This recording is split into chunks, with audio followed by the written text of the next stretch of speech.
আসতেছে আমাদের রাসূলকে বিদায় করার জন্য। তো দূর থেকে সাহাবায়ে কেরাম যখন দেখলেন ওমরের হাতে তরবারি, তিনি আসতেছেন, সাহাবায়ে কেরাম বললেন, ইয়া রাসূলুল্লাহ, আমাদেরকে অনুমতি দেন, আমরা ওমরকে বিদায় করে দিই। কিন্তু আল্লাহ রাসূল সাল্লাল্লাহু আলাইহি ওয়াসাল্লাম, আল্লাহ তাআলা তো তার হাবিবের কাছে পয়গাম পাঠিয়ে দিয়েছেন, ও আমার হাবিব, অপেক্ষা করে, আপনার দোয়া কবুল হয়েছে, আজকে ওমর আপনার কাছে এসে ইসলাম গ্রহণ করবে। সুবহানাল্লাহ। আল্লাহ রাসূল সাল্লাল্লাহু আলাইহি ওয়াসাল্লাম বলেন, এই রাস্তা খালি করে দাও, মাঝখান দিয়ে জায়গা করে দাও। সবাই দুই পাশে ভাগ হয়ে গেল, মাঝখান দিয়ে ইসলামের বড় দুশমন তিনি আস্তে আস্তে এগিয়ে আসেন। সামনে আসলে সাহাবায়ে কেরাম থরথর করে কাঁপতেছেন, না জানি ওমর তরবারিটা বের করে আঘাত করেই ফেলে। তিনি আসলেন, হাঁটু গেড়ে বসলেন, এক নজর চেহারার দিকে তাকালেন আর বললেন, ও হাবিব, আমারও পরিয়ে দেন, আশহাদু আল্লা ইলাহা ইল্লাল্লাহ ওয়া আশহাদু আন্না মুহাম্মাদার রাসূলুল্লাহ।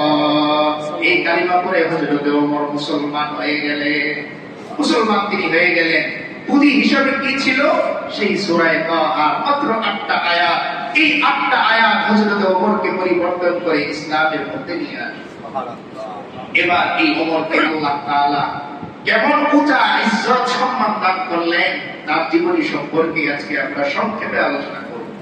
আর পাশাপাশি যে মেসেজটা আমরা এখান থেকে দেওয়ার চেষ্টা করব সেটা হলো এই, যে হযরত ওমরের চাইতে বড় বাদশা হওয়ার বর্তমান সময়ে নেই। তো বাদশা হওয়ার পরেও কেমন হতে হয় বাদশা, নীতিটা কেমন হতে হয়, এই বিষয় সম্পর্কে আমরা কিছু জানি। তো হযরত ওমর রাদিয়াল্লাহু তাআলা আনহু ইসলামের পক্ষে কাজ করা শুরু করলেন।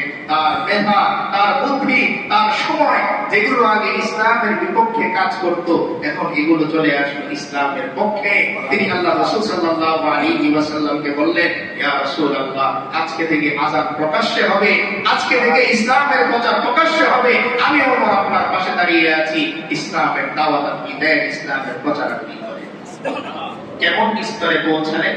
আল্লাহ রাসূল সাল্লাল্লাহু আলাইহি ওয়াসাল্লাম বলেন, লাউ কানা বাদি নাবিয়্যুন লাকানা উমর। ও আমার উম্মত শোনো, ওমরকে আমার আল্লাহ এত দামি বানিয়েছেন, ওমরের মেধা, ওমরের দিমাগ আল্লাহ এত উন্নত করেছেন, আমার পরে কোনো নবী আসার সুযোগ নাই, নবুয়তের দরজায় তালা দিয়ে আমি চলে যাচ্ছি। কিন্তু মনে রাখো, যদি আমার পরে কোনো নবী আসার সুযোগ থাকতো, তাহলে আমার আল্লাহ ওমরকে নবী বানিয়ে দুনিয়ার মধ্যে পাঠাতেন। এত ইজ্জত, এত সম্মান আল্লাহ তাআলা হযরত ওমর রাদিয়াল্লাহু তাআলা আনহুকে দান করলেন। মনে রাখবেন, পুঁজি কি? সূরা তাহার মাত্র 8টা আয়াত। এই পয়েন্টে এসে একটু চিন্তা করেন, আজকে আমার আপনার কাছে পুরো 30 পারা কোরআন থাকার পরেও আমার মধ্যে সেই ওমরের মতো ফিকির আসে না। তার মানে আমি এখনো পর্যন্ত কোরআনকে আঁকড়ে ধরতে পারি। 8টা আয়াত একজন ওমরের জীবনকে পরিবর্তন করে দিয়েছে। রাসূল করিম সাল্লাল্লাহু আলাইহি ওয়াসাল্লাম সাথী হয়ে গেলেন। ডান পাশে বসেন, কখনো বাম পাশে বসেন, হাদিয়া আসে, তিনি খান, ওমরকে দেন, এইভাবে চলতে থাকে। তিনি যখন খলিফাতুল মুসলিমিন হলেন, হযরত আবু বকর রাদিয়াল্লাহু তাআলা আনহুর ইন্তেকালের পরে, যেহেতু আমাদের মূল আলোচনার সাবজেক্টটা হচ্ছে খলিফা হওয়ার পরে তিনি তার জীবনটা কিভাবে কাটিয়েছেন, ওই মেসেজটা তাই আমরা মাঝখানে সংক্ষেপ করে ওখানে চলে গেলাম। তিনি যখন খলিফা হলেন, প্রথম ওনার কাছে একজন দুধ হাদিয়া নিয়ে আসলো। কি দুধ? তো তিনি দুধ খেলেন, খাওয়ার পরে জিজ্ঞেস করতেছে যে এই দুধটা তুমি কোথা থেকে নিয়ে আসছো, যিনি হাদিয়া নিয়েছেন। তো তিনি বললেন, এটা হচ্ছে বাইতুল মালের যে উট এগুলো আছে, ওখানে দুধগুলো সপ্তাহে একদিন গরিবদের মাঝে বিলানো হয়। তো এই দুধ আজকে আমার ভাগে পড়েছে, আমি আপনাকে হাদিয়া দিয়েছি। খুব খেয়াল করে শুনবেন, কেউ যদি আপনাকে কোনো জিনিস সাদকা হিসাবে দেয়, এটা আপনি মালিক হওয়ার পর যে কোনো ব্যক্তিকে খাওয়াতে পারবেন। কারণ আপনি যখন মালিক হয়েছেন তখন এটা সাদকা হিসেবে নাই, এখন আপনি মালিক, আপনি চাইলে হাদিয়া হিসেবে যে কাউকে খাওয়াতে পারেন। কিন্তু হযরত ওমর রাদিয়াল্লাহু তাআলা আনহু বললেন, সর্বনাশ তুমি করলে, এই দুধ আমাকে কেন খাওয়ালে? এখন যেই ব্যক্তি ওনাকে দুধ খাইয়েছেন তিনি বলতেছেন, আমিরুল মুমিনিন, এই দুধ তো আমি সাদকা পেয়েছি, আমি তো আপনাকে হাদিয়া দিয়েছি, এটা তো কোনো অসুবিধা নাই, তিনি বলতেন। কিন্তু এবার হযরত ওমর রাদিয়াল্লাহু তাআলা আনহু বলেন, ও আমার ভাই শোনো, হাসরের ময়দানে আমার আল্লাহ যদি আমাকে জিজ্ঞেস করেন, ওমর এদিকে আসো, এই যে তোমার খাদ্যনালীর মধ্যে বাইতুল মালের পশুর দুধ দেখা যায়, এর কারণ কি বলো? হযরত ওমর বলেন, ওই দিন আমার রবের সামনে উত্তর দেওয়ার ভাষা আমার জানা নাই, তাই এই দুধ আজকে তো খাইয়েছো, সামনের জিন্দেগিতে কোনদিন আমার সামনে এই দুধ নিয়ে এসো না। তিনি সঙ্গে সঙ্গে বমি করে সেই দুধ ফেলে দিলেন। এই হযরত ওমর রাদিয়াল্লাহু তাআলা প্রথম শুরু করলেন এটা দিয়ে, যে সচেতনতা কাকে বলে, যে বাইতুল মালের কোন জিনিস হোক তোমার জন্য সেটা সদকা, আমার জন্য খাওয়া বৈধ, কিন্তু আমি চাই না যে আমার রবের সামনে এমন অবস্থায় আমি দাঁড়াই যে ঘুরিয়ে পেঁচিয়ে হলেও আমার কাছে এসেছে এমন কোন কাজ আমি ওমর করতে পারবো। প্রথম দিন যখন তিনি খুতবা দিতে দাঁড়ালেন, নতুন পোশাক পরে তিনি খুতবা দিচ্ছেন, এক সাহাবী বললেন, আমিরুল মুমিনিন, আমার একটা কথা আছে। বললেন, বলো। তিনি তখন আমিরুল মুমিনিন, আর সামনে একজন সাহাবী, তিনি তাকে কাউন্টার দিচ্ছেন।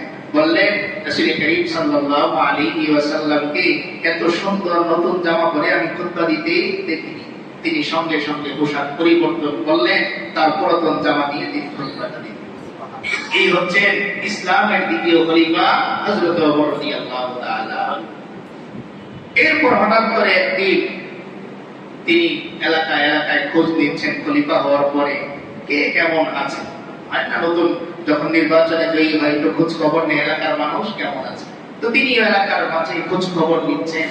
তো এক জায়গায় গিয়ে দেখলেন একজন মহিলা, সে তার বাচ্চার জন্য, বাচ্চাটা কোলে ঘুমাচ্ছে, তিনি পাতিলের মধ্যে, পায়রার মধ্যে দুই একটা পাথর নিয়ে নাড়াচাড়া করতেছেন। তো তিনি সামনে এগিয়ে গেলেন, গিয়ে জিজ্ঞেস করলেন, মা, এই পাতিলের মধ্যে এগুলো কি? তো তিনি বলতেছেন যে, ভাই, তিনি তো আর চেনেন না যে উনি খলিফা। তিনি বলতেছেন যে, ভাই, আমি তো এসেছিলাম ওমরের সাথে দেখা করার জন্য, কিন্তু আমি রাত হয়ে গেছে আর দেখা করতে পারিনি। এদিকে আমার সাথে যা খাবার ছিল এটাও শেষ হয়ে গেছে। এখন আমার সন্তানটা ক্ষুধায় কাঁদতেছে, তাই তাকে সান্ত্বনা দেওয়ার জন্য পাতিলের মধ্যে একটু পাথর নাড়াচ্ছি, আর বারবার সন্তানটাকে বলতেছি, বাবা, এই তো রান্না হয়ে যাবে, রান্না হয়ে যাবে। এই দৃশ্য দেখে হযরত ওমর রাদিয়াল্লাহু তাআলা সঙ্গে সঙ্গে চলে গেলেন, গিয়ে তার জন্য পর্যাপ্ত পরিমাণ খাবার, এই বাচ্চার খাবার তিনি নিয়ে আসলেন। আসার পর এই খাবার যখন মায়ের হাতে দিলেন, তো মাও খেলেন, বাচ্চাকেও খাওয়ালেন। এবার যেটা হলো যে হযরত ওমর রাদিয়াল্লাহু তাআলা ওই বাচ্চার সাথে ঘোরাঘোরা খেলেন। কি খেলেন? ঘোরাঘোরা খেলেন। অথচ উনি তখন কি আমিরুল মুমিনিন, ইসলামের দ্বিতীয় খলিফা, অর্ধজাহানের খলিফা তিনি বাচ্চার সাথে কি করে? ঘোরাঘোরা খেলেন। তখন দূর থেকে একজন ওনারই আশপাশে এসে জিজ্ঞেস করলেন, আমিরুল মুমিনিন, আপনি ছোট বাচ্চার সাথে কেন ঘোরাঘোরা খেলতেছেন? হযরত ওমর রাদিয়াল্লাহু তাআলা বলেন, ও ভাই, শোনো, আমি ওমরের সাথে দেখা করার জন্য এই নারী অনেক দূর থেকে এসেছে, খাবার শেষ, তার সন্তান ক্ষুধায় কাতরাচ্ছিল, সান্ত্বনা দেওয়ার জন্য পাতিলের মধ্যে সে পাথর নাড়ায়। আমার আল্লাহ যদি আমাকে জিজ্ঞেস করেন, ওমর, তোমার সাথে সাক্ষাৎ করার জন্য আমার একটা বান্দী, আমার একটা বান্দী সে এত কষ্ট করেছে, তুমি কোথায় ছিলে? তখন আমি ওমর জবাব দেওয়ার কোনো ভাষা নাই, সুযোগ নাই। এজন্য এই মহিলা আর তার শিশুর জন্য আমি খাবার নিয়ে আসলাম। এবার ওই সাহাবী প্রশ্ন করতেছে, এতটুকু বুঝলাম, কিন্তু এই সন্তানের সাথে আপনার এমন ঘোরাঘোরা খেলার কারণ কি? হযরত ওমর রাদিয়াল্লাহু তাআলা বলেন, যতটুকু আমি ওমরের কারণে এই বাচ্চাটা খোদায় কান্না করেছে, যতক্ষণ পর্যন্ত সেই পরিমাণ হাসি আমি তার মুখে না আনবো, ততক্ষণ পর্যন্ত আমি ওমর আমার ঘরে ফিরবো না।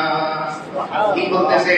যে আমার জন্য এই শিশু বাচ্চাটা যতক্ষণ কান্না করেছে, ততক্ষণ পর্যন্ত তার মুখের মধ্যে যদি আমি হাসি না রাখতে পারি, আমি আর ঘরে ফিরে যাবো না। কে তিনি? তখন অর্ধজাহানের বাদশা।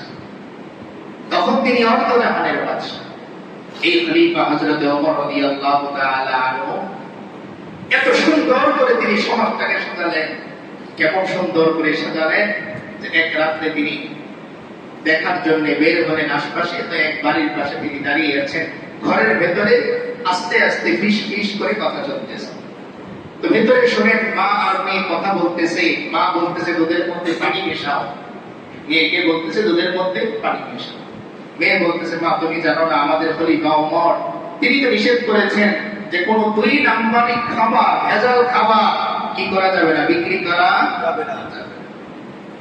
তো মা বলতেছে যে ওমর কি আর এখন দেখে নিশা ও রাত্রে বেলা অমর থেকে আসবে।